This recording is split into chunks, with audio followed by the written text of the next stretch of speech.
चाहे वो महेंद्र भट्ट हो चाहे कोई हो, कि आप जरा सी बात में मानहानि और मुकदमेबाजी करने लग जाते हो शब्दों पे, आपके अंदर इसका मतलब पेशेंस नहीं है। जो लोकतंत्र के मंदिर के एक तरीके से सजग प्रहरी हैं, उसके मुखिया ऐसे शब्दों का इस्तेमाल कर रहे हैं। बहुत दुख की बात है, बहुत गंभीर मतलब बात है ये। आपने उनको नकल जिहादी कहा, बाद में जाके उन्हीं नकल जिहादियों के साथ आपने फोटो खिंचवाई। मैं कहना चाहता हूं, इस प्रदेश का गृह मंत्री कौन है?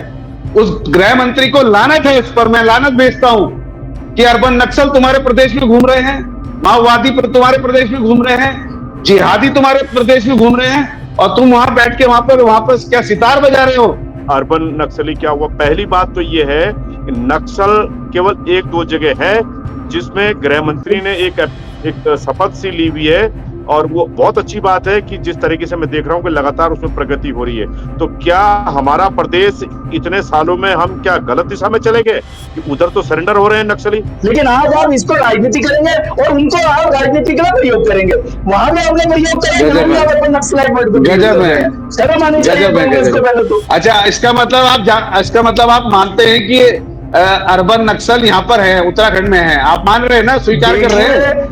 नमस्कार दोस्तों, पहला में पंकज रौतेला, आप देख रहे हैं उत्तराखंड न्यूज। उत्तराखंड में न्यूज ही न्यूज, और एक न्यूज इतनी बड़ी है कि जिस पर आप सवाल जवाब होने लगा है।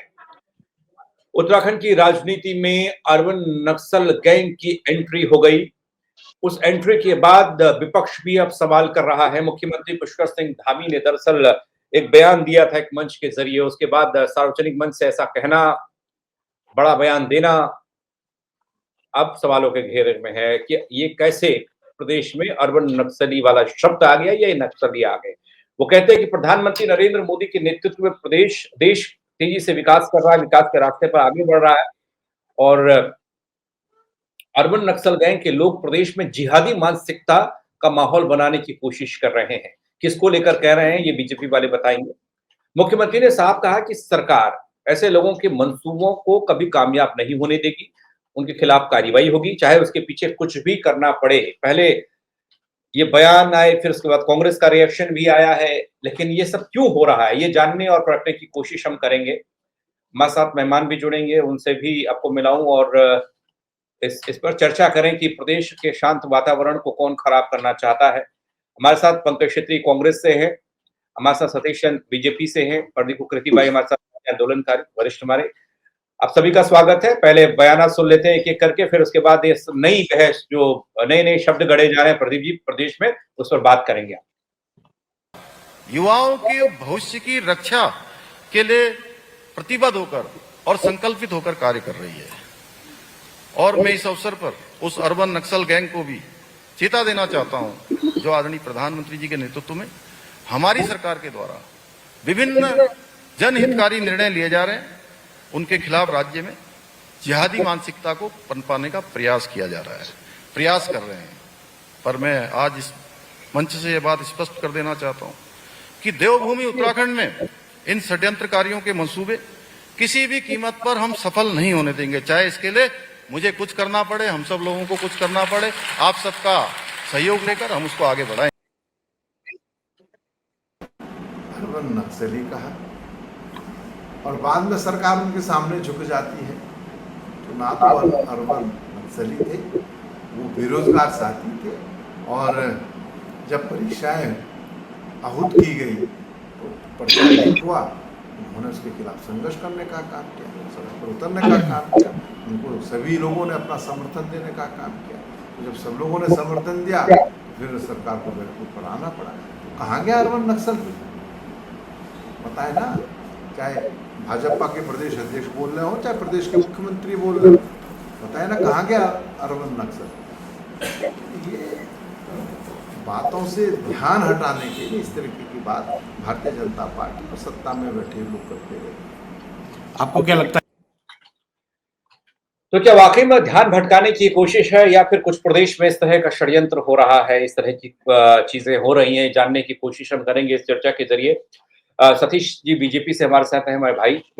सतीश, थोड़ा सा बताने की कोशिश करिएगा, ये कौन लोगों को परिभाषित प्रदेश के मुख्यमंत्री कर रहे हैं? इससे पहले हमने बहुत कम ऐसा सुना, जिहादी, नक्सली, अर्बन नक्सली प्रदेश में हम तो भोले बाबा की जयकार करने वाले लोगों में से हैं, तो ऐसा कैसे हो रहा है? ये सब क्यों हो रहा है? कहाँ से आ रहे हैं लोग? ये शब्द, ये भाषा कहाँ से हो रही है? क्यों बोली जा रही है? देखिए पंकज भाई, मेरा ये मानना है कि जो अभी कांग्रेस के नेता जी जो बोल रहे थे, जो बाइट सुन रहा था मैं, उसमें उन्होंने युवाओं के आंदोलन की ओर इशारा करके अर्बन नक्सलाइट वर्ड को परिभाषित करने का जो कार्य करा है, मुझे लगता है वो ये नहीं होना चाहिए।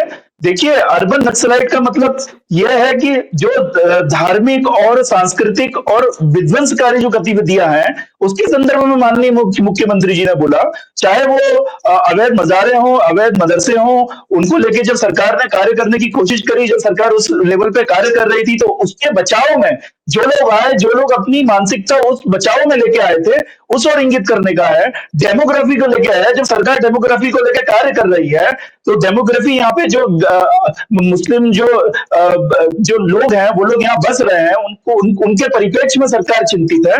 उसको लेकर माननीय मुख्यमंत्री जी अर्बन नक्सलाइट करा है, बोला है, जो लोग उस विचारधारा को सपोर्ट कर रहे हैं, जब सरकार इस लेवल पे कार्य कर रही है, तो आप उसको रिवॉर्ड देना छोड़ के, देखिए पंकज भाई, आप सिर्फ युवाओं के आंदोलन को अगर अर्बन नक्सलाइट पे अगर केंद्रित करके चलना चाह रहे हैं कांग्रेस की तरह, तो ये नहीं हो सकता।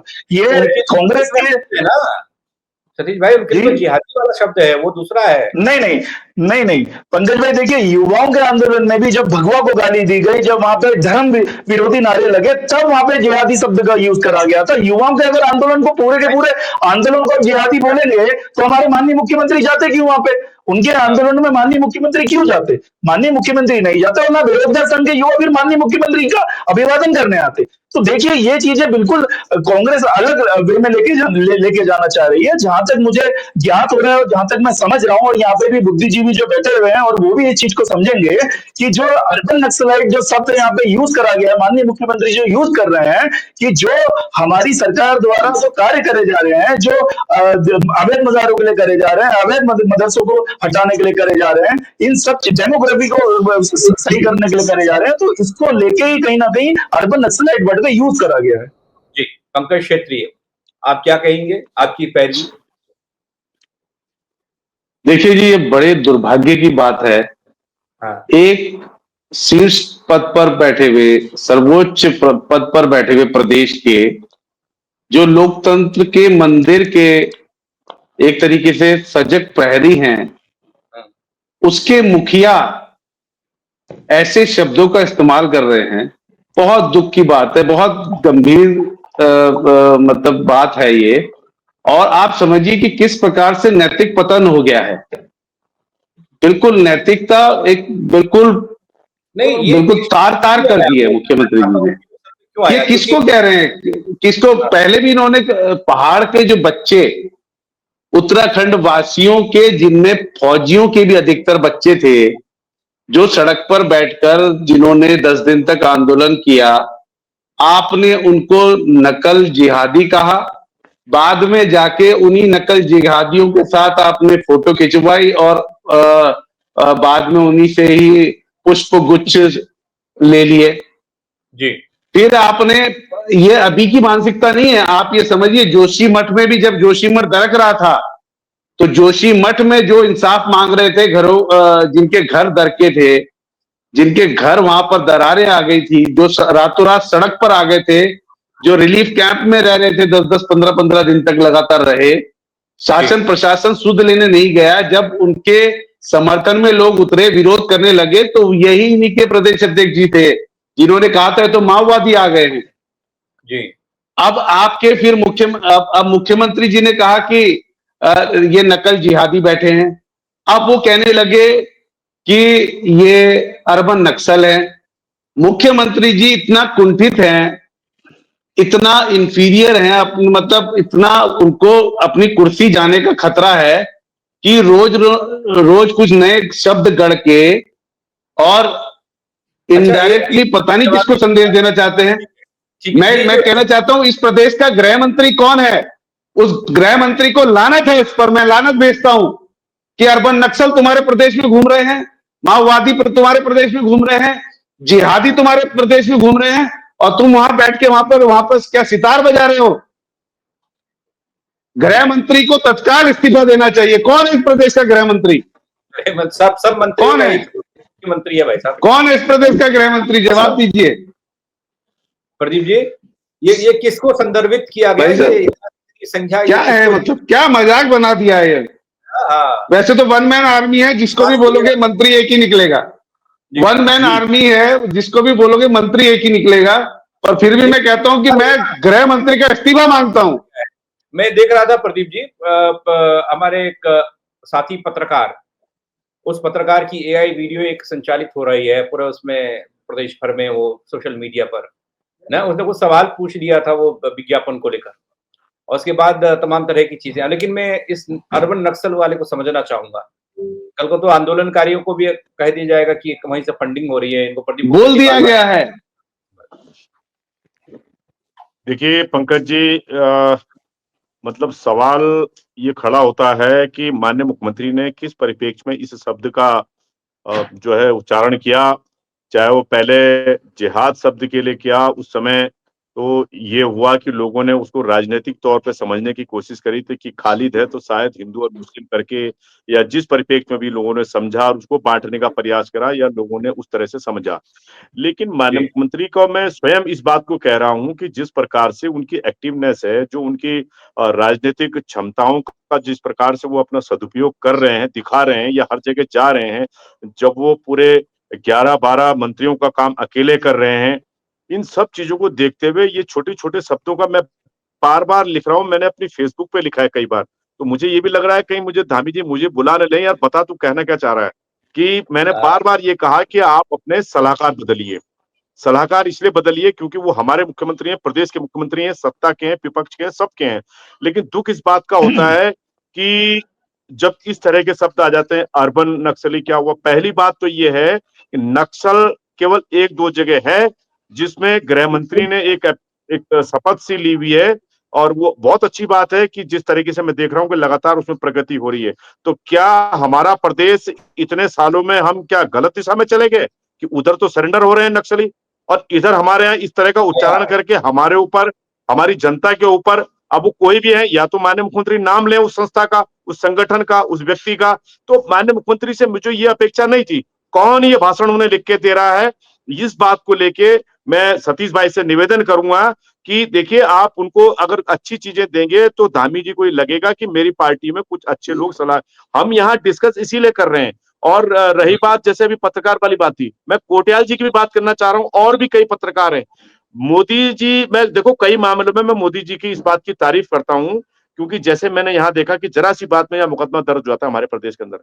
मोदी जी को तो वहां 1 लाख गालियां रोज फेसबुक पे देते हैं लोग, न जाने क्या क्या शब्द इस्तेमाल करते हैं, तो वो तो यहाँ करोड़ों मुकदमे दर्ज हो जाते हैं। मैं अगर उस परिप्रेक्ष्य में देखूं तो यहाँ पे हमारे माननीय मुख्यमंत्री को भी इस परिप्रेक्ष्य में समझना चाहिए, हमारे मंत्रियों को, हमारे विधायकों को समझना चाहिए, चाहे वो महेंद्र भट्ट हो चाहे कोई हो, कि आप जरा सी बात में मानहानि और मुकदमेबाजी करने लग जाते हो शब्दों पे, आपके अंदर इसका मतलब पेशेंस नहीं है।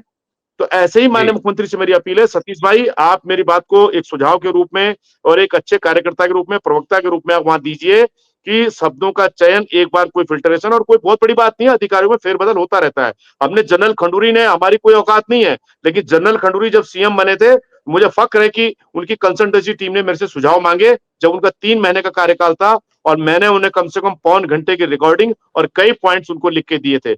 और भी मुख्यमंत्री आए, हमने उन्हें भी सुझाव दिए, लेकिन जो मांगेगा उनको देंगे। तो किसी ने मेरे पे कमेंट करा कि आप मुख्यमंत्री के सलाहकार बन जाओ, तो मैंने कहा अगर हम बनेंगे तो 25 साल से पहले मुख्यमंत्री हटेगा नहीं, जिस जो सलाह हम देंगे क्यों। लेकिन ये सतीश भाई, आप ये कहिए कि एक तो शब्दों का चयन हो, आप एक तरफ बेरोजगार के उसमें गए तो लोगों ने वाहवाही करी, बहुत अच्छा लगा लोगों को, लेकिन जी, ये जो छोटे छोटी चीजें हैं, इससे हम गलत दिशा में जा रहे हैं। हमारे राज्य आंदोलन से उपजा हुआ प्रदेश है ये।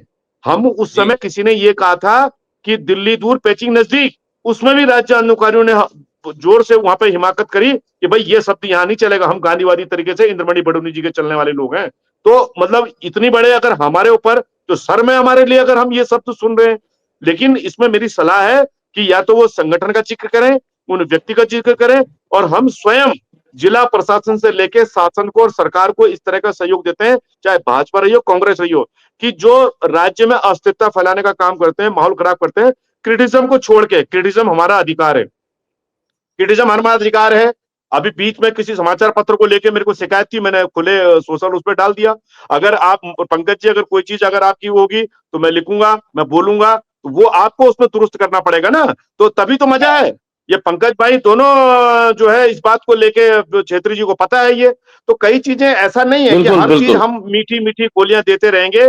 भाई कभी कभी हल्दी का भी स्वाद करना पड़ेगा जो अच्छे के लिए होती है, उसकी बहुत हल्की बिल्कुल कड़वाहट होती है। कभी आंवले का भी स्वाद लेना पड़ेगा जिसकी मिठास बाद में पता लगती है। तो एक आलोचक समालोचक अपने आसपास होना चाहिए, और कुछ कार्यकर्ता ऐसे होने चाहिए किसी भी मुख्यमंत्री के कि आप फील्ड में जाइए, विधानसभा में जाइए और मुझे फीडबैक दीजिए। 100 सजेशन आएंगे, 100 शिकायतें आएंगी, उसमें से कुछ ना कुछ सोल्यूशन जरूर निकलेगा पंकज जी। आज तो एक हद ही होगी प्रदीप भाई, आपके संज्ञान में बात डालना चाहता हूं। आज तो बिल्कुल ही ऐसा हो गया, आपने सलाहकारों की बात कही, एक जिला सूचना अधिकारी ने यह तक लिख दिया कि प्रिय पत्रकार बंधुओं, कल माननीय मुख्यमंत्री जी के निर्देशन पर इतने से इतने बजे तक पुरस्कार जो दिवाली का गिफ्ट होता है वो लेने यहाँ पहुंचे। आपको मतलब कहा, क्या मतलब, बिल्कुल आपकी आपकी बात एक सेकंड, 30 मतलब क्या सेकंड 30 सेकंड 30 सेकंड लूंगा आपकी बात मेरे को। हाँ, वो भी मैंने एक सुनील भाई के वो पोस्ट पे पढ़ी, तो मैंने नीचे मजाक में लिख दिया कि भाई मैसेज करने वाला हिसाब बनाओ कि टोकन इतने बजे मिलेगा, नहीं तो हम रात भर जो है जिला सूचना के एक नीचे सीढ़ी के नीचे कहाँ सोना जा पड़ेगा रहे हैं? रात से ही कि हमारा गिफ्ट मिलेगा। तो ये बहुत हल्कापन है, समझ की कमी है, बौरायापन है। और ये सब मैं आपको बता रहा हूँ ना, कुछ चीजें बहुत अभी परिवर्तन में आपको नजर आएंगी। नया वर्ष होगा, नए मंत्रिमंडल होगा, सब चीजें आपको परिवर्तन दिखाई देगा। मंत्रिमंडल को लेकर भी मैं प्रदीप भाई, मैं तो कह रहा हूँ बिरबल की खिचड़ी होगी, पकती नहीं है, पकेगी पता नहीं कब जाकर, उस पर भी बात करेंगे। कल ही मैंने बात की थी, लेकिन मैंने को उम्मीद ये थी कि दिल्ली दौरा हो रहा है तो मुख्यमंत्री कुछ नाम लेकर आएंगे वहां से, लेकिन पता लगा वहां से वो पटना चले गए। वो तो हमारा मसला है ही नहीं है। वो जोशी जी ने ही मना कर दिया, बोला ऐसा कुछ अभी होने वाला नहीं है, कब होगा पता नहीं। सतीश भाई, एक चीज मैं जानना चाहता हूँ, एक तरफ हम देख रहे हैं जिहादी शब्द गढ़े जा रहे हैं, अर्बन नक्सल कहा जा रहा है, कुछ एक पत्रकारों को लेकर भी सवाल उठा और उस पर भी किरकिरी हो गई। हम अभी मैंने 2 दिन पहले देखा कि डीडी हाट के विधायक अपने छुपाल साहब, पूर्व मंत्री और अपने अभी भी मंत्री के कतार में उनको माना जाता है। उनका एक वीडियो, उनके कार्यकर्ता उनको हड़का रहे काम को लेकर, 30 साल में आपने कर क्या दिया। एक वीडियो आज मेरे पास आया, उसमें आपके बड़ौदा प्रयाग वाले विधायक को महिलाओं ने घेर लिया है, बोला तुम यहाँ आए क्यों हो ना। ये जो माहौल है, एक तरफ देखिए जनता का गुस्सा, दूसरी तरफ मंचों से जिहाद और ये नक्सल वाली बात, अर्बन नक्सल वाली बात, ये सब क्या है? इससे क्या फायदा हमारे प्रदेश को? और क्या वाकई में ये सच्चाई अगर है तो फिर आपकी कमी है, सरकार की कमियां हैं ना। वो किसी ने कहा कि गलत तरीके से फर्जीवाड़ा करके परिवार रजिस्टर में वो नाम जुड़ गए, ये कर दिया वो कर दिया। भाई वो किसकी गलती है? वो प्रदीप कुकरेती ने थोड़ा करवाया, वो तो गलती सरकार की है, सिस्टम की है। तो कैसे बचाएंगे आप फिर कहेंगे अर्बन नक्सली। देखिए पंकज भाई, जो बात आई कि माननीय मुख्यमंत्री जी वो बताएं कि वो कौन सा समूह है और कौन सा व्यक्ति है, तो मैं ये कहना चाहता हूँ ये एक विचारधारा होती है। आज स्पेसिफिक ये नहीं बोल सकते कि प्रदीप कुकरेती वो व्यक्ति है, पंकज छेत्री वो व्यक्ति है, पंकज रौतेला वो व्यक्ति है। देखिए विचारधारा कहीं भी पनप सकती है। माननीय मुख्यमंत्री जी जो अर्बन नक्सलाइट बोला, वो एक विचारधारा के लिए बोला। उन्होंने बोला इस तरह की विचारधारा के कोई भी, अब इस पर आप डिफाइन क्या करेंगे? आप क्या बोलेंगे कि यूकेडी उस विचारधारा की पार्टी है या अन्य कोई तो उस विचारधारा की पार्टी है? जब वो चीजें है ही नहीं, ये एक विचारधारा मनुष्य में एक पर्टिकुलर में होगी, और वो कई लोग हो सकते हैं। वो यहाँ टनकपुर में भी बैठा हुआ व्यक्ति हो सकता है, रुद्रपुर में बैठा हो सकता है, चमोली में भी बैठा हो सकता है। तो उस विचारधारा के व्यक्तियों के लिए था। दूसरी बात जो ये बात आती है, जो विपक्ष आज अर्बन नक्सलाइट को लेकर इतना उतावला हुआ पड़ा है राजनीति करने में, जब नक्सलियों को 65 से 70 साल इन्होंने राज करा, उन नक्सलियों के उन्मूलन के लिए एक पद नहीं पड़े कांग्रेस पार्टी। उन्होंने नक्सलियों को भी राजनीति करने का हथकंडा, अरे कहाँ सतीश भाई, कहाँ ले जा रहे थे इस बात को? और आज हमारी सरकार उन नक्सलियों को खत्म करने के लिए डेडलाइन दे रही है। पंकज सुनिए, आज उन नक्सलियों को खत्म करने के लिए हमारी सरकार डेडलाइन दे रही है, और ये आज अर्बन नक्सलाइट को भी हमें खत्म करेंगे।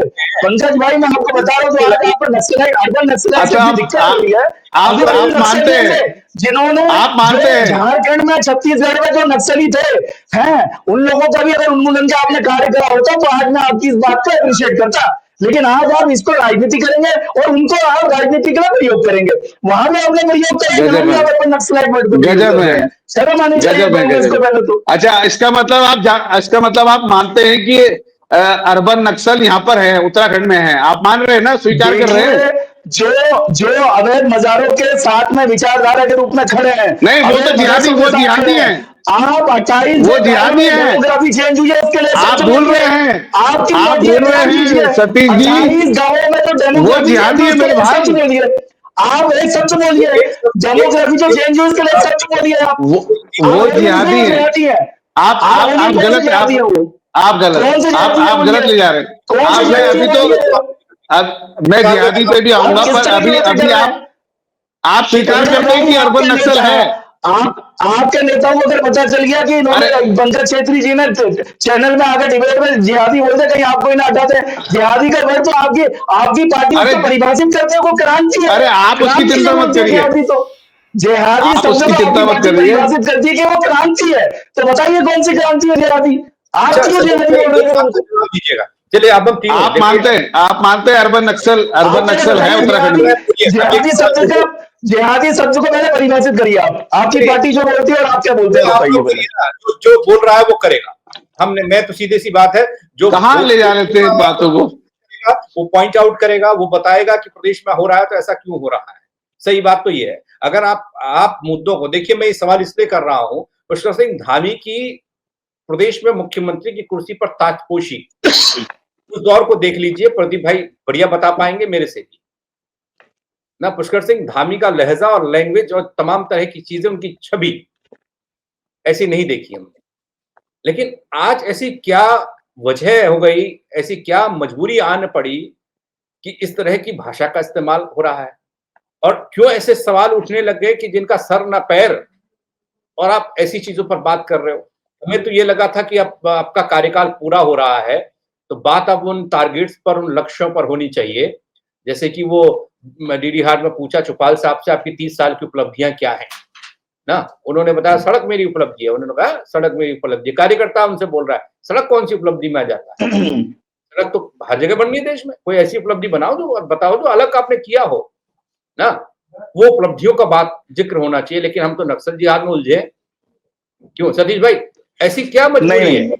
ऐसी क्या मजबूरी है कि मुख्यमंत्री को विकास के कामों से इधर हटकर, अपनी उपलब्धियां बताने से हटकर जिहादी और अर्बन नक्सल का सहारा लेना पड़ा? क्यों? नहीं, देखिए पंकज भाई, हमारे माननीय मुख्यमंत्री ने थूक जिहाद, लैंड जिहाद, इन सब चीजों के बारे में पहले से बात करी हुई है। और ये कांग्रेस पार्टी वो पार्टी है जो बोलती थी जिहाद कहाँ हो रहा है, जिहाद तो हो ही नहीं रहा। लेकिन आज उत्तरकाशी में एक वीडियो वायरल हो रहा है पूरे प्रदेश में, उत्तरकाशी का, जहां वो थूक लगा के रोटी बना रहा है, उस पर कांग्रेस एक वर्ड नहीं बोलती है। सारे समाज में गुस्सा है, सारे लोग अपने अपने बयान दे रहे हैं, कांग्रेस पार्टी एक शब्द नहीं बोलती। और अब अगर थूक जिहाद की बात आएगी तो कांग्रेस बोलेगी थूक जिहाद है ही कहाँ, ये तो भाजपा राजनीति बना रही है। मेरा सीधा सा सवाल है, अगर मैं सीधे मुख्यमंत्री सवाल जरूर करूंगा कि आपकी तो ये तो विचारधारा आपकी इस तरह की तो रही नहीं है। आपका कल्चर ऐसा रहा नहीं है। आप विधायक से लेकर आप मुख्यमंत्री बनने तक आप ऐसे नहीं थे। इस तरह की भाषा नहीं देखी। लेकिन आज नहीं, देखिए पंकज भाई जब कोई संवैधानिक पद पर बैठता है, देखिए पंकज भाई जब संवैधानिक पद में बैठता है तो उसकी विचारधारा मैटर नहीं करती। विचारधारा मैटर करती है, संगठन की विचारधारा मैटर करती है उस राज्य की। हम जिस राज्य से आते हैं, हमारा राज्य सनातन का परचम लहराने वाला है। हमारे राज्य में ही 4 धाम है। हमारे यहाँ इस तरह की चीजें बर्दाश्त नहीं करी जाएंगी, चाहे वो अवैध मस्जिद हो, अवैध मजार हो। अगर कांग्रेस बोलती है कि हम इसके साथ हैं, हम इसके खिलाफ नहीं है, तो कांग्रेस ओपन तरीके से अपनी बात करके शांत क्यों हो जाती है? कांग्रेस क्यों मौन धारण कर लेती है? कांग्रेस को बोलना चाहिए। आप मुस्लिम यूनिवर्सिटी में तो लाउडली बोलेंगे, तेज आवाज में बात करेंगे और जुम्मे की छुट्टी में बात करेंगे। आज इस चीज के लिए बात क्यों नहीं करते? मैं पूछ लेता हूँ, वो मेरे जहन में भी एक सवाल था पंकज भाई। एक ये डेमोग्राफी को लेकर बवाल हुआ। जिस तरीके से मैं बोल रहा हूँ या फिर प्रदीप उकरेती या वरिष्ठ पत्रकार कई लोग मेरे साथ जो जुड़े वो बोले, उस लहजे में ना हरीश रावत बोलते दिखाई दिए, ना प्रीतम सिंह, ना गणेश गोदियाल, ना करण मेहरा, ना पंकज छेत्री। ये डेमोग्राफी वाले मसले पर क्यों इतना सॉफ्ट आपने रवैया अपना रखा है? ऐसा है? कहाँ सॉफ्ट है? कहाँ सॉफ्ट है? तो सीधा बोल रहे हैं, स्पष्ट बोल रहे हैं भाई। डेमोग्राफी अगर चेंज हो रही है तो गृह मंत्री कौन है? और उस डेमोग्राफी में क्या एंटी सोशल एलिमेंट है, क्या क्या कोई टेररिस्ट है, क्या कोई चोर है, उचक्का है, बदमाश है। डेमोग्राफी चेंज हर तरीके से होती है। जब कभी भी आप कहीं पे भी दूसरी जिले का आदमी कहीं दूसरे जिले में भी जाता है, उसका नाम, वोटर नेम और भी सारी चीजें जो परिवर्तित होती है, तो क्या जरूरत है? पलायन क्यों हो रहा है? कौन लोग हैं वो जो जा रहे हैं पहाड़ की जरूरतों को पूरा कर रहे हैं? और डेमोग्राफी में बहुत जमीन आसमान का अंतर है। और पंकज छेत्री भाई तो नहीं, वकील है, मैं बेहतर आपको तरीके से बता रहा जानते हूं। हैं कि नहीं, डेमोग्राफी और आपको जनसंख्या वृद्धि में अंतर क्या है। नहीं, जनसंख्या वृद्धि आप वहां पे कौन लोग हैं वो अगर डेमोग्राफी चेंज कर रहे हैं? गृह मंत्री क्या वहां पे क्या चने बेच रहे हैं? तो प्रदीप अरे तो द्विवेदी वही तो क्यों हो रहा है? वही तो कहाँ है आपका पलायन आयोग? वही तो कह रही है, अरे निर्वाचन आयोग ने बिहार में भी ऐसा अरे लागू करके करा, आप लेकिन असल में इसका ऐसा विरोध ना कर रहे देखिए, थे। आप थूक आप जिहाद, जिस लैंड आप जिहाद, नहीं मूल रहे थे। जिहाद, मेरी बात सुन। आप सतीश भाई, आपको सुनना तो पड़ेगा धैर्य से। देखिए, जी अगर अपनी बताइए। बात बोली है तो सुनिए। अब देख, इस पे मूलतः जो कारण है उस पे भी जाने की जरूरत है। जब आप कारण पे नहीं जाएंगे, आप सीधे कहेंगे कि डेमोग्राफी चेंज हो रहा है, तो डेमोग्राफी चेंज किस वजह से हो रहा है इस पे भी जाइए। क्यों पलायन हो रहा है? क्या वहां की जरूरत नहीं है? वो कौन काम है जो वहां पर हमारे लोगों को करना चाहिए, जो हमारे लोग नहीं कर पा रहे हैं, जो बाहर से लोग आ रहे हैं वो कर रहे हैं? अरे तो पंकज भाई इसके पलायन पीछे कौन मुजफ्फरनगर जिम्मेदार बिजनौर है? से नहीं होगा ना। पलायन अरे तो मुजफ्फरनगर बिजनौर से बिजनौर में नहीं किसकी होगा। सरकार है? ये ठीक है, मुजफ्फरनगर वही तो बिजनौर कह में रहा किसकी हूँ, सरकार है? किसी की भी सरकार हो। माननीय मुजफ्फरनगर मुख्यमंत्री जी ने बिजनौर स्पष्ट बोला है। उत्तराखंड में किसकी माननीय सरकार है? मुख्यमंत्री जी ने स्पष्ट बोला अरे है, रोको ना। अगर वो हमारी सरकार अरे है हम तो तो इसलिए उसके भी मेरे खिलाफ है। पार्टी आगे यहाँ पे हम तो डेमोग्राफी चेंज उसके नहीं करेगा। अब सुनिए सुनिए, डेमोग्राफी आप चेंज नहीं धैर्य करेगा से, यहाँ पे आगे धैर्य से अगर। सुनिए, धैर्य से सुनिए। हम तो उसके भी खिलाफ हैं। जी। हम तो उसके भी खिलाफ हैं कि उत्तराखंड में जो एम्स बना है, एम्स में पहले सर्वप्रथम उत्तराखंड के लोगों को वरीयता दी जानी चाहिए। परंतु यूपी में किसकी सरकार है? मैं कह रहा हूँ ये वरीयता वाला तो मसला है ही नहीं। नहीं, इसमें तो बहुत बहुत सारी चीजें हैं प्रदीप भाई, हर डिबेट में ये बात कहकर जाते हैं कि भाई हम नहीं तो लोगों की जो कौन जिम्मेदार है डेमोग्राफी के पीछे? क्या सरकार जिम्मेदार नहीं है? नहीं, उसके लिए फिर अब ये पंकज जी, डेमोग्राफी सरकार सरकार तो जिम्मेदार कार्य नहीं है? करने के लिए मान ही रही है। आप एप्रिशिएट तो करिए, आप हाँ में तो हाँ मिलाइए, अच्छा कार्य कर रही है सरकार। हम कह रहे हैं ओके, कहाँ कह रहे पर हैं? अपनी कमजोरी छिपाने के लिए थूक जिहाद, लैंड जिहाद, मूत जिहाद, नकल जिहाद, ये जिहाद, लिव इन रिलेशनशिप तक भी आप अपने यहाँ उत्तराखंड प्रदेश में ले आए। यही तो क्या दिक्कत है, बात यही करते हो? आपने मानसिकता है। पहाड़ की अर्बन संस्कृति खराब कर दी यही आपने। मानसिकता है। जो कानून बने धर्म विरोधी, यूसीसी, इस तरह के कानूनों का विरोध करना ही मानसिकता वो है। देखिए, आप किसी का भी कैरेक्टर एसिग्नेशन करिएगा, रिकॉर्डेड प्रोग्राम में सोच समझ के बोलिएगा। आपको भी फिर जो है कानूनन उलझनों में पड़ना पड़ सकता है। मैं आपको भी कानूनन उलझनों में पड़ना पड़ सकता है सतीश जी। मैं सतीश जी, मतलब कच्ची शब्दावली मत यूज करिएगा। मैं कटु शब्दावली नहीं, मैं बता रहा हूँ कि कच्चे शब्द, इसी मानसिकता को लेके ही माननीय मुख्यमंत्री जी ने बोला है। प्रदीप जी एक सवाल। अरे तो पहले तो मुख्यमंत्री जी को इस्तीफा दे देना चाहिए अगर उन्हें लगता है कि अर्बन नक्सल है यहाँ पर। क्या कर रहे हो आप? शायद केंद्र को भी उस वक्त लगा होगा नकल जिहाद। क्यों प्रदेश के मुख्यमंत्री पुष्कर सिंह धामी बनाए गए। सबने आकलन किया भाई, स्वस्थ छवि, तोड़ मोड़ कर बोलना, ज्यादा बोलते नहीं है, मुस्कुराकर हल करने वाले बंदे हैं, ये सब चीजें थी पहले। लेकिन अब मैं जैसे से देख रहा हूँ, ये 27 वाला चुनाव नजदीक आ रहा है, भाषा, बोली, एक्शन, रिएक्शन, सब चीजें बदल रही हैं। एक सवाल तो ये क्या मजबूरी है या फिर जरूरी हो गया ये सब कहना? अगर ये सब है तो इस पर बात नहीं होनी चाहिए, एक्शन होना चाहिए, एक्शन करके दिखाना चाहिए कि देखिए ये हो रहा था तब मैंने ये कर दिया। और दूसरा सवाल, ये जो डेमोग्राफी वाला मसला हम बार बार उठा के सामने रख देते हैं, अब वो आज का तो मसला है नहीं। परिवार रजिस्टर में नकल जब से उत्तराखंड बना है 2000 से लेकर अब तक, तब से जुड़ रहे हैं वहां नाम, तब से वहां पर जनसंख्या बढ़ रही है। वो किसी ने ध्यान नहीं दिया। वो प्रशासनिक और शासनिक फेल्योर कह लीजिए या फिर कुछ, ये दोनों सवालों का जवाब। अरे तो परिवार रजिस्टर में अगर बोलने तो दो प्रदीप जी को। अच्छा, प्रदीप जी से बोलो। उसमें अच्छा पंकज भाई, उसमें ऐसा है कि बिल्कुल सत्य है, मैं बार बार अपनी बात को कह रहा हूँ। कई लोग मुझे कहते हैं तुम भारतीय जनता पार्टी के मुख्यमंत्री की तारीफ करते हो। मैंने कहा तारीफ की बात नहीं है, जो चीज सच्चाई है वो सच्चाई में बताता हूँ, लेकिन जो कमियां हैं मैं कमियां भी साथ साथ बता रहा हूँ। तो उसमें जैसे मुख्यमंत्री जिस प्रकार से लगातार उसमें चलते रहे, राजनीतिक सक्रियता दिखाते रहे, सब चीज़ों को सबको मेल-मिलाप जो भी उनका एक मैनेजमेंट है। हाँ, जो कुछ कमियाँ थी, वो कमियाँ ये हैं कि माननीय मुख्यमंत्री के जो जिस तरह से पहले आम आदमी की आवक होती थी, उस तरह की आवक अब नहीं होती है, मुख्यमंत्री दरबार में, आवास की मैं बात कर रहा हूँ। दूसरी बात समय देने की है, जो भी है, जैसे देते हैं, लेकिन जैसे भारतीय जनता पार्टी के उसमें दरबार लगता था, वो सब बंद हो गया है। मुख्यमंत्री के यहाँ दरबार लगता था, वो सब बंद हो गया। अब जैसे-जैसे चुनाव नज़दीक आ रहे हैं, सच्चाई ये है कि उनके अपने विधायक, अपने मंत्री, क्योंकि मंत्री हैं, लेकिन उनके पास उतनी पावर विधायक, लेकिन वो अपने चीज़ों को नहीं करा पा रहे हैं। जिनकी अटैचमेंट है, जो सेटिंग है, वो अपने बच्चों को लगवा ले रहे हैं, अपने रिश्तेदारों को लगवा ले रहे हैं। वो फिर कहीं न कहीं सवाल, चिट्ठियाँ, पत्रियाँ फिर लीक हो जाती हैं। ज़रा-सी दुनिया है, सब लीक हो जाता है। फिर उसमें बैकफुट में आ जाते हैं। तो सच्चाई ये है कि आने वाला जो चुनाव है, वो थोड़ा क्रिटिकल है और उनका लाज़मी है कि जब अपने घर के सदस्य जब वो परेशान करने लगते हैं, तो माता-पिता झुँझला जाते हैं। पिता को झुँझलाहट होती है कि यार वो बड़ा लड़का भी बदतमीजी कर रहा है, छोटा लड़का कहना नहीं मान रहा है, वो उसको जो मैं कह रहा हूँ वो अगर वो काम कर भी रहा है तो उसे दूसरे लोग बरगला रहे हैं। तो ये हमारे प्रदेश की वास्तविक स्थिति ये हो गई है, मैं आपको कहने में मुझे कोई गुरेज नहीं है। इसीलिए मैं बार-बार सतीश भाई को कह रहा हूँ कि आप कुछ चीज़ें हमारे बीच में ऑब्ज़र्व रह के, ज़रूरी नहीं है कि सब जो है आज तक में या इंडिया टीवी में ही सारी चीज़ें सजेशन हमारे प्रदेश के बारे में निकल के आएँगी। वो वहाँ पाकिस्तान और दूसरे मुद्दों पे बात हो रही है। हमारा तो अगर यहाँ क्षेत्रीय चैनलों पे अगर हम लोग बात कर रहे हैं, उनको लेके अगर जाएँगे तो सतीश भाई वहाँ 100% अगर धामी जी उसको गहराई से गंभीरता से सोचेंगे, वो कहेंगे भाई सतीश भाई ने सही बात बताई, बाकी प्रवक्ता क्या कर रहे थे। दूसरी बात, आपने जिस परिप्रेक्ष्य में कहा सतीश भाई कि उसमें ये ज़िक्र होता है, विचार होता है, कोई भी होता है, क जो जिहाद और जो अर्बन नक्सलवादी बात।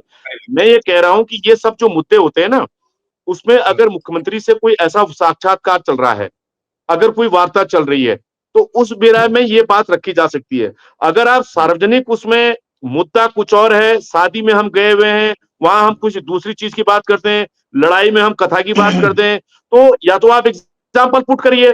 तो उसमें इसलिए मैं ये बात कह रहा हूँ कि उस समय माननीय मुख्यमंत्री को ये बातें नहीं करनी चाहिए। बिल्कुल उसमें सही, मैं बिल्कुल मुख्यमंत्री की सही। गलती नहीं मानता। 100% किसी अधिकारी ने लिख के दिया होगा ये। 100% मैं कह रहा हूँ आपको। और ये दावे के साथ आप चेक कर लेना, ये मैं ऑफलाइन कह रहा हूँ मैं ये। ये वाला गलत है।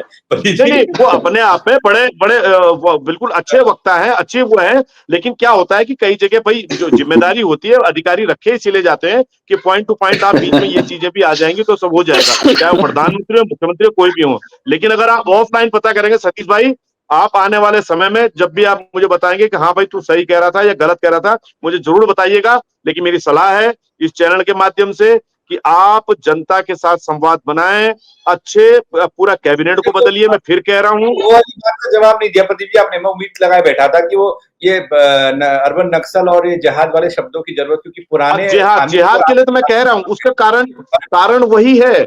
जब वो हाँ, मजार वाला सीन चल रहा था तो लोगों ने कहा ठीक है, हर तरह की आप जो है हमारे उत्तराखंड के अंदर नहीं ठीक है। डेमोग्राफी के लिए में हम पहले पीछे हम राज्य बनने के बाद से हम लोग सचेत थे, लेकिन लोगों ने हमारी बातों को हल्के में लिया। फिर हमने हाँ, देखा 25-30 लाख वोटर यहाँ बढ़ गया। हम मूल हाँ, निवास की बात क्यों कर रहे हैं? 2012 के बाद वो बंद कर दिया गया। हम जो है सशक्त भू कानून की बात क्यों कर रहे हैं? जब सरकार तराई और पहाड़ खुद करने लगेगी कि ये यहाँ के कानून ये है जमीन का और हरिद्वार और वहां के लिए ये है कानून जमीन का, और ये ऐसे ही नौकरियों में हो रहा है, ऐसे ही भू कानून में हो रहा है, ऐसे ही यहाँ जो है राशन कार्डों में हो रहा है, और पहाड़ की जनता जो है वो 4 किलो चावल और उसमें खुश रहेगी, तो इससे नहीं चलेगा काम। प्रैक्टिकल बन के दिखाना पड़ेगा। इसमें अकेले मुख्यमंत्री की गलती नहीं है, इसमें हमारे जनप्रतिनिधि जो विधायक है वहां से, वो खाली यहाँ से चुनाव में जा रहे हैं। अभी परसों एक जाहिर कमेंट सी मार रहा था मैं बात रानी है, साहिबा के उसमें, वो रानी डीडी हाट साहिबा कहीं भाषण दे रही थी, तो उसमें भी हमने ये कहा कि उन्होंने जी जी जी ना प्रदीप जी, वो डीडी हाट वाला वीडियो देखा ही होगा आपने। एक खेल ग्राउंड को लेकर कार्यकर्ता ने सवाल उठाए थे। डीडी हार्ट नहीं, मैं कई वीडियो दुर्गेश लाल वाला सफाई देते फिर रहे हैं कि नहीं नहीं वो मैंने हाँ, ऐसा लिखा था, प्रेमचंद अग्रवाल जी ने वो अलग सफाई दी थी, यहाँ जो है हाँ, अभी जुला सूचना। तो ये जब एक बार क्या होता है कि जो ग्रह दिशा होती है ना, हम देवभूमि वाले हैं, जब ग्रह दिशा बिगड़ती है तो सब इस तरह के ही घटनाएं कर्म होते हैं, और ये अच्छे संकेत नहीं होते राज्य के लिए। हम कहीं दूसरी दिशा की तरफ जा रहे हैं। मैं आपको बता रहा हूं, मुझे कहने में कोई गुरेज नहीं है। और जो अगर इस तरह की भाषा शब्द नहीं होना चाहिए, इससे आप देवभूमि है उन मातृ शक्ति का को समझिए, उन युवाओं को समझिए, जो गलत है उसको गाइड करिए। आप उसमें अगर जिस परिप्रेक्ष्य में सतीश भाई कहना चाह रहे थे, बेरोजगार संघ के आंदोलन में मुख्यमंत्री को ये चाहिए था कि देखो चाहता हूं तुम्हारा आंदोलन सही था, लेकिन कुछ जगह आप सचेत रहिए। कुछ लोग जो आजादी ये कहना चाह रहे थे उसको वैसे समझा देते। किस परिप्रेक्ष्य में समझा रहे थे, कौन सी पार्टी को उसमें समझा रहे थे, तो वो लड़के थे, वो समझते माननीय मुख्यमंत्री के।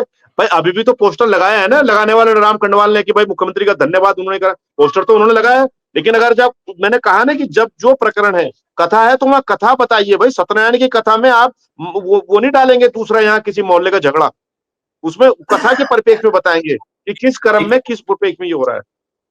जी सतीश भाई, क्या लगता है?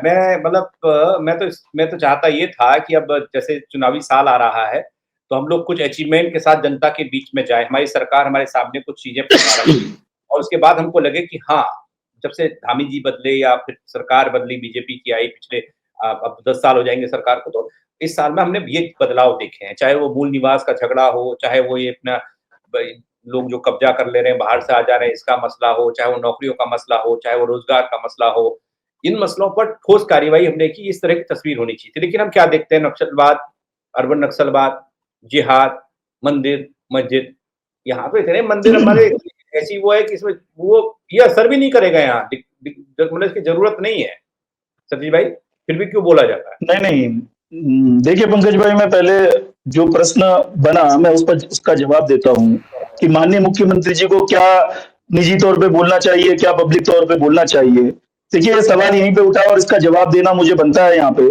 तो मैं मानता हूँ कि देखिए, जब कोई राजनीतिक दल है, कोई विपक्ष है, अगर वो अवैध मदरसों का खुलेआम अगर उस पर कार्रवाई होती है तो उस पर खुलेआम अपना वक्तव्य देता है, अवैध मजारों पे खुलेआम वक्तव्य देता है जब सरकार उस पर कार्रवाई करती है, मुस्लिम यूनिवर्सिटी की बात ओपनली बोलता है, उस पर विपक्ष जो जब उसमें तत्कालीन सरकार में रहता है तब उस पर कुछ सफाई नहीं देता जब बात आती है। मैं कहना चाहता हूं तो जब इस तरह की उपलब्धि बताइए, उपलब्धि। हमारे माननीय मुख्यमंत्री विवेकवान व्यक्ति हैं और उन्हें पता है कौन से बातें कहाँ पे करनी कहाँ नहीं करनी, और वो अगर पब्लिकली बोलने वाली चीजें तो वहीं पे बोल देंगे। और उसमें मैं मानता हूँ कि कोई गलत सलाह नहीं है, जो भी सलाह है, या मेरे को लगता है जो मुख्यमंत्री जी, हमारे माननीय मुख्यमंत्री जी खुद विवेकवान बुद्धिजीवी व्यक्ति हैं, उन्हें पता है कि मुझे कौन सी बात कहाँ रखनी है। अब उसके बाद और बातें अन्य जो आती हैं, तो हमारी सरकार ने हर क्षेत्र पे कार्य करा है पंकज भाई, चाहे वो धर्म विरोधी कानून हो, चाहे वो नकल विरोधी कानून हो, चाहे वो यूसीसी हो, अनेक कानून लाने की जो कार्य करा है वो हमारी सरकार ने ही करा है। आप ये बताइए कि विपक्ष इतने साल यहाँ पे राज करा और उसके बाद सेंटर में भी इनकी सरकार रही, तो इन्होंने कौन से धर्म के लिए क्या कार्य करा, सनातन धर्म के लिए क्या कार्य करा, हिंदुओं के लिए क्या कार्य करा? इन्होंने सिर्फ और सिर्फ तुष्टीकरण की राजनीति करी, चाहे वो राज्य में हो चाहे वो राष्ट्र में हो। तो मुझे लगता है नहीं पंकज भाई, मैं आज भी जैसे एक भी चीज दूसरे समुदाय की अगर आई है, उस पर अगर विपक्ष ने कोई अपना कड़ा रुख रखा हो, कहीं पे कोई भी कड़ा रुख अगर कहीं पे रखा हो विपक्ष ने, वो वीडियो आप मुझे दिखाइए, वो वक्तव्य मुझे दिखाइए, आप ही दिखा दीजिए मुझे, मैं मान जाऊंगा। लेकिन मैं कहना बड़े शर्म की बात है, बड़े शर्म की बात है, बड़े शर्म की अगर बात है, विपक्ष ने दूसरे समुदाय, बहुत शर्म की बात है, बहुत शर्म की बात है, शब्द अगर उन्होंने कहीं पे गलती करी है, दूसरे समुदाय ने कुछ उनकी अगले बहुत चीजों शर्म को की लेकर बात सरकार ने कार्रवाई करी है, अगर विपक्ष अरे ने तुमने क्या करा वीआईपी के लिए? बताइए, वीआईपी के लिए क्या किया? अंकिता भंडारी का वीआईपी कौन था? कांग्रेस को यही अरे हद है, मतलब कमाल है, क्या कमाल है, कहाँ आज अगर हम दूसरे समुदाय के लिए कार्रवाई करते हैं, वीआईपी कौन है? कार्रवाई करते हैं तो वीआईपी कौन है? तो जब हम मुस्लिम अरे वीआईपी कौन है? जब जुम्मे की छुट्टी के लिए तब कमाल है, जन्मभूमि नहीं थी है। परसों वीआईपी कौन है इनसे पूछिए जरा। परसों तुम्हारे परसों आपके पास अगर सबूत है, तो आपके नैनीताल का भाजपा कौन है वीआईपी?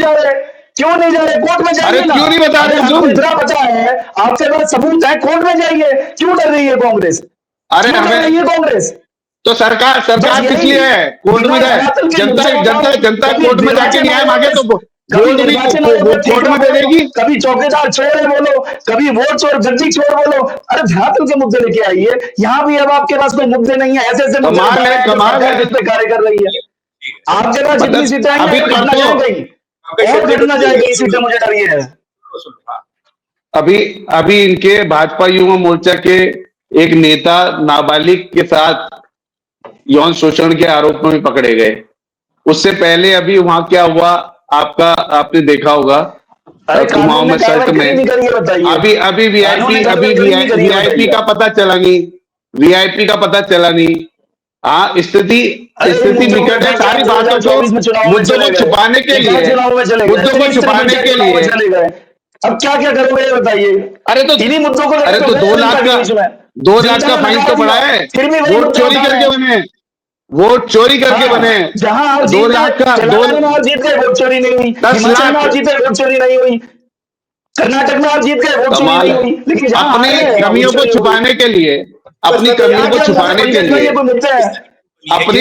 छुपाने के लिए भ्रष्टाचार चरम पर है। किस प्रकार से मसूरी के जॉर्ज एवरेस्ट में वहां पे कौड़ियों के करोड़ों की जमीन कौड़ियों के दाम पे दे दिए अपने प्रिय बालकिशन और रामदेव को। किस प्रकार से आईटी पार्क में बिल्डर को, तो सुनेगी। अरे तो भैया जनता वोट भी कोर्ट में देगी, ध्यान रखना, ये बात बोल रहे हो ना।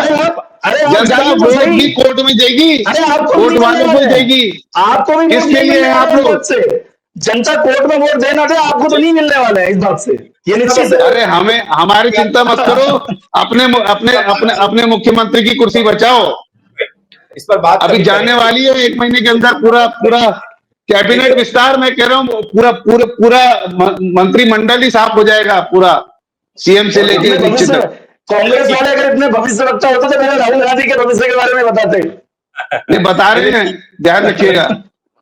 प्रदीप भाई मुस्कुरा रहे हैं, इसका मतलब थोड़ा वक्त भी हो चला है। बहुत शुक्रिया आप तीनों का मेरे साथ जुड़ने के लिए। उम्मीद तो मुझे थी कि आप लोग अच्छी बातें रखेंगे प्रदेश की जनता के लिए।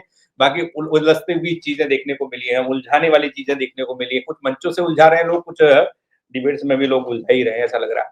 लेकिन इन सब के बीच प्रदेश में आप बताइएगा दोस्तों, आप चर्चा देखिएगा तो बताइएगा कि कहाँ जगह है जिहाद के लिए, नक्सलवाद के लिए या अर्बन नक्सलवाद के लिए।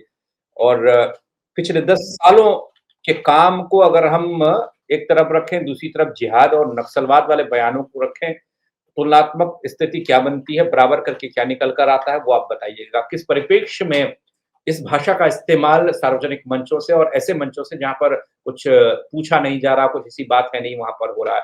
प्रदेश के मुख्यमंत्री को लेकर ऐसे सवाल कभी किए नहीं, ना हुए, लेकिन क्यों जरूरत पड़ गई धामी जी को कि वो अर्बन नक्सलवाद शब्द का इस्तेमाल करें या फिर जिहादी शब्द का इस्तेमाल करें, या वो किसी से सीख रहे हैं, कोई ट्रेनिंग दे रहा है। क्योंकि राष्ट्रीय परिप्रेक्ष्य में बीजेपी को देखेंगे तो कुछ इसी तरह का माहौल बनता है ना, क्या पता वो भी वहीं से सीख रहे हो। लेकिन वहां राष्ट्रीय फलक पर फायदा हो सकता है। उत्तराखंड में कितना फायदा आपको होगा, कितनी सीटें होंगी मैदानी क्षेत्रों में जहां आप तुष्टिकरण कर वोट बटोर सकते हैं। हाँ, ये भी हो सकता है कि लोगों के बीच में एक मैसेज देना चाहते हो कि हम सनातन वाले हैं और सनातन को लेकर हम जो भी काम कर रहे हैं। आप बताइएगा, कमेंट करिएगा। मेरे साथ जुड़ने के लिए आप सबका बहुत शुक्रिया। जय उत्तराखंड। चाहे वो महेंद्र भट्ट हो चाहे कोई हो, कि आप जरा सी बात में मानहानि और मुकदमेबाजी करने लग जाते हो शब्दों पे, आपके अंदर इसका मतलब पेशेंस नहीं है। जो लोकतंत्र के मंदिर के एक तरीके से सजग प्रहरी हैं, उसके मुखिया ऐसे शब्दों का इस्तेमाल कर रहे हैं। बहुत दुख की बात है, बहुत गंभीर मतलब बात है ये। आपने उनको नकल जिहादी कहा, बाद में जाके उन्हीं नकल जिहादियों के साथ आपने फोटो खिंचवाई। मैं कहना चाहता हूं, इस प्रदेश का गृह मंत्री कौन है? उस गृह मंत्री को लानत है। इस पर मैं लानत भेजता हूं कि अर्बन नक्सल तुम्हारे प्रदेश में घूम रहे हैं, माओवादी तुम्हारे प्रदेश में घूम रहे हैं, जिहादी तुम्हारे प्रदेश में घूम रहे हैं, और तुम वहां बैठ के वहां पर क्या सितार बजा रहे हो? अर्बन नक्सली क्या हुआ? पहली बात तो ये है कि नक्सल केवल 1-2 जगह है जिसमें गृह मंत्री ने एक शपथ सी ली हुई है, और वो बहुत अच्छी बात है कि जिस तरीके से मैं देख रहा हूँ कि लगातार उसमें प्रगति हो रही है। तो क्या हमारा प्रदेश इतने सालों में हम क्या गलत दिशा में चले गए कि उधर तो सरेंडर हो रहे हैं नक्सली? लेकिन आज आप इसको राजनीति करेंगे और उनको आप राजनीति का प्रयोग करेंगे, वहां भी आपने प्रयोग करेंगे। अच्छा, इसका मतलब आप मानते हैं कि अर्बन नक्सल यहाँ पर है, उत्तराखंड में है, आप मान रहे हैं ना, स्वीकार कर रहे हैं?